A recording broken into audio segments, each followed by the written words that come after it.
the No, things that please. we put ourselves through in the beginning, it's okay to aspire to have success. It's a good thing to set goals. It's a wonderful thing to make appointments in the future for us to have reached or obtained a measure of skill set, reward, trophy, and basically call that success. But in the beginning, a lot of people don't realize, especially when it comes to trading, is majority of what the work you're doing is you're preparing yourself to contain and live with success. Just wanting success. There's a lot of people that have tasted it. They've had payouts, they've had windfall profits, they had streaks where they made money, felt like everything was working in their favor. They couldn't do anything wrong. But then when the reality is that it's not always like that. There's times like the market is right now where even my own output is greatly diminished because I respect the measure of risk right now. And when I was a 20-year-old, I didn't respect the measure of risk that was in the market then, let alone now.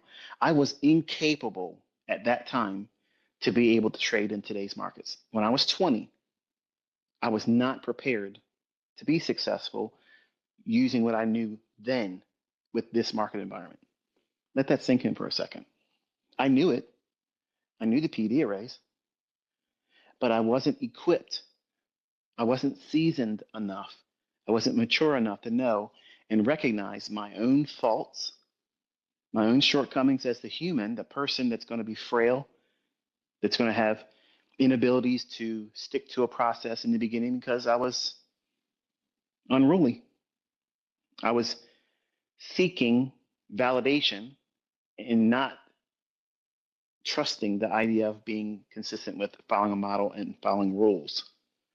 I wanted validation, and validation was let's do whatever I have to do over the top leverage to get a win so that way I can try to show my friends and a woman that I wanted to win back.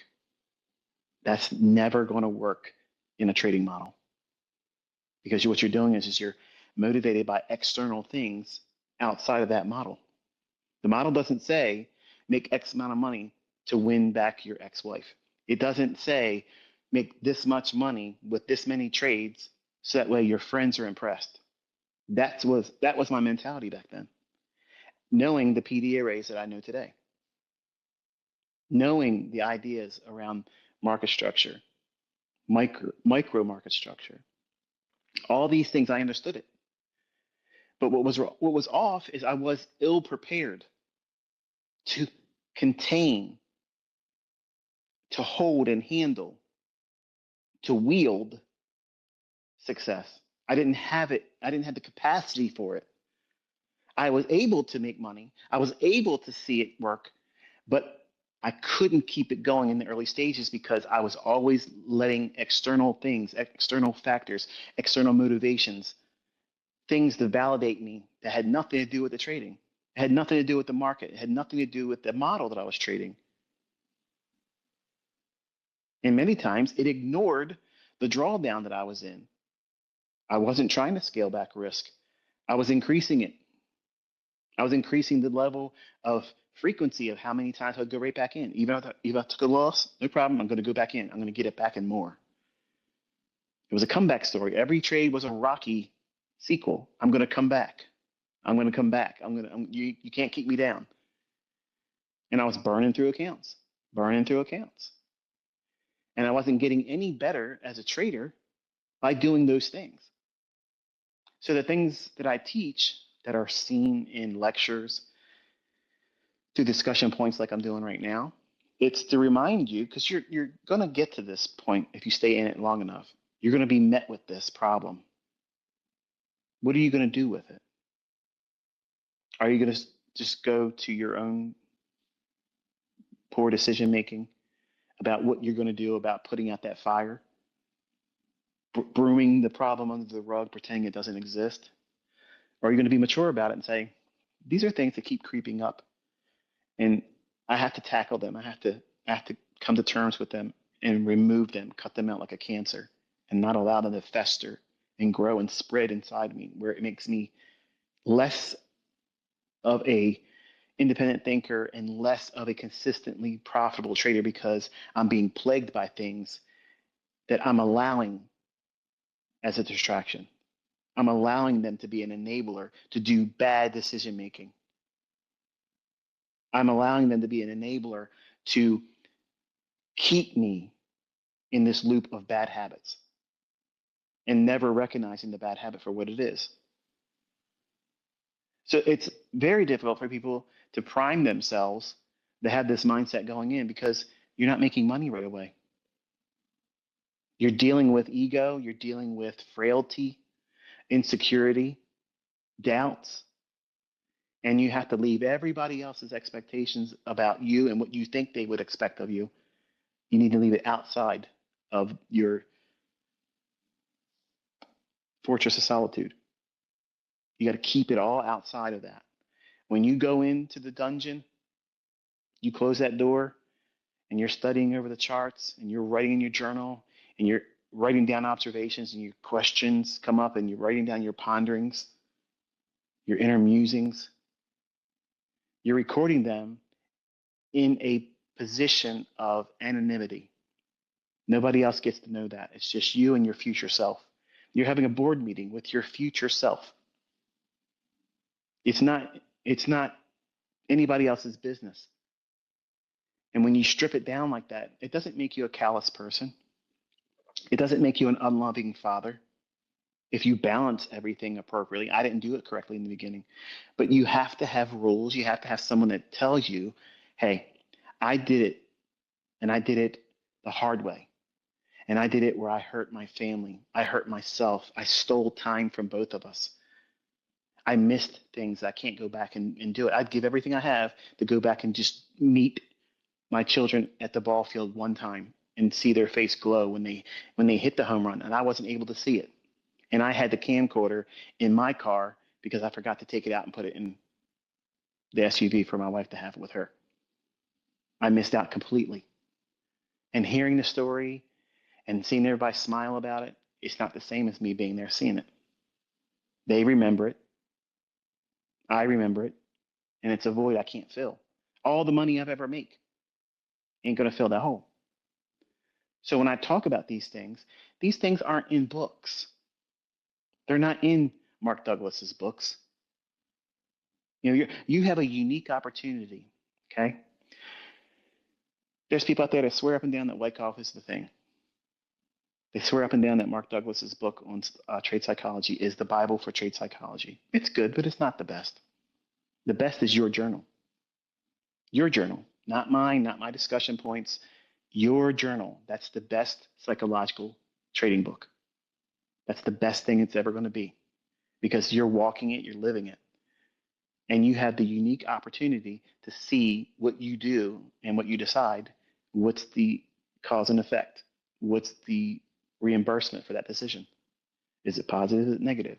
Does it increase your ability to be better, or does it diminish it? And all of you, we read about people like Jesse Livermore.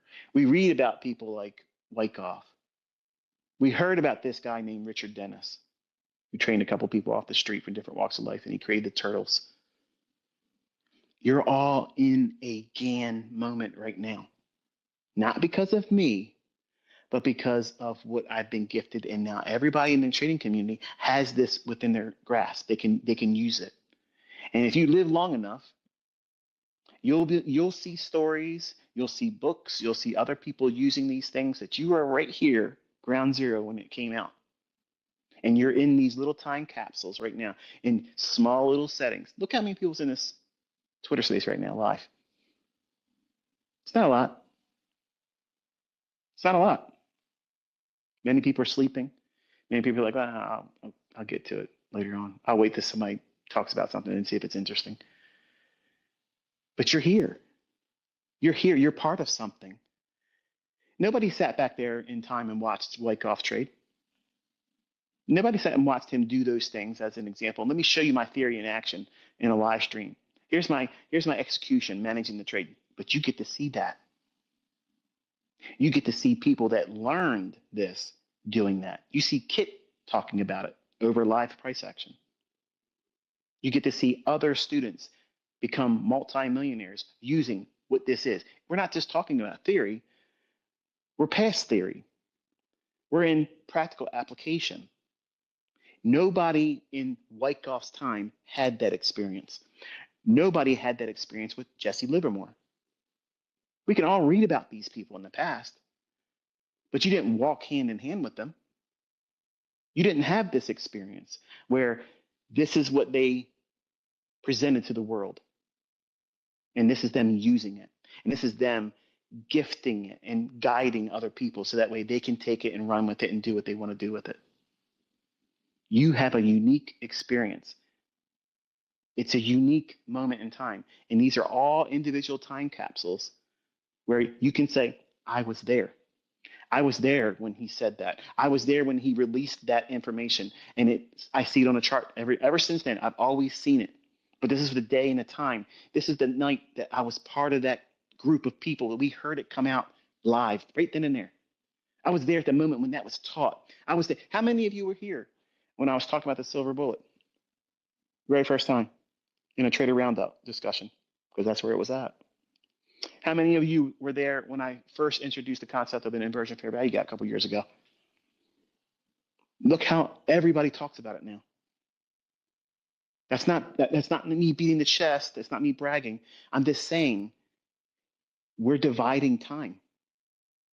We're leaving an etch in the timeline of trading. We've turned it upside down. Trading has been turned upside down. Whether you like me, you don't like me, whether you believe me, it doesn't matter.